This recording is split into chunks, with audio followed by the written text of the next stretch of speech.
दुर्गा पूजा समिति आपका हार्दिक अभिनंदन करता है और करता ही रहेगा। मेले में आए हुए सभी दर्शनार्थियों से मेरा नम्र निवेदन है कि वो कतारबद्ध तरीके से ही चले और जिन भक्तों को डांस करना है उनके लिए साइड में डीजे फ्लोर का व्यवस्था किया गया है, तो कृपया वहीं जाकर झूमे नाचे और भजनों का आनंद ले। जय माता दी। मौका मिलल बा सभे भगती में दिलवा खोले,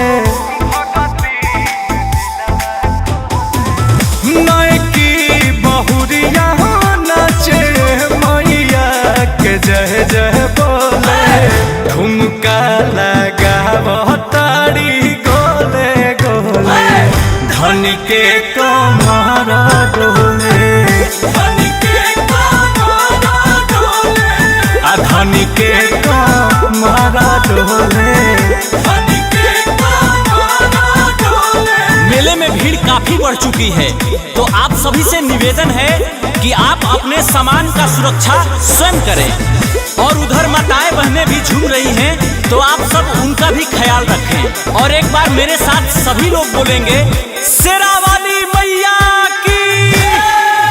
जगमग सजल बाटे गाँव के मंदिरिया, डीजे पबाजे पचरा झूमतारी तिरिया, जुटल बाटे गाँव भर बाजता भजन, 9 दिन सभे बाटे माई में मगन, सज धज के आइल बाड़ी भोरे भोरे, धन के कमर डोले, धन के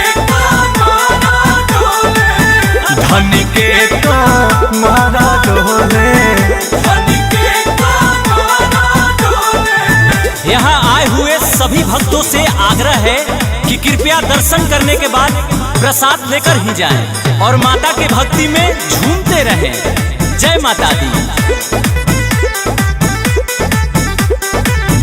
तनिको थकान नइखे मुहवा पधनिया के, हाई दीवाना अंकुश राजा के भजनिया के, बाड़ी भूखा प्यासा बाकी नशा चढ़ल बा, देहिया में भगती के जोश बढ़ल बा, संगवा में नाचे बोस हाथ जोरे, धन के कमर डोले, धन के कमर डोले।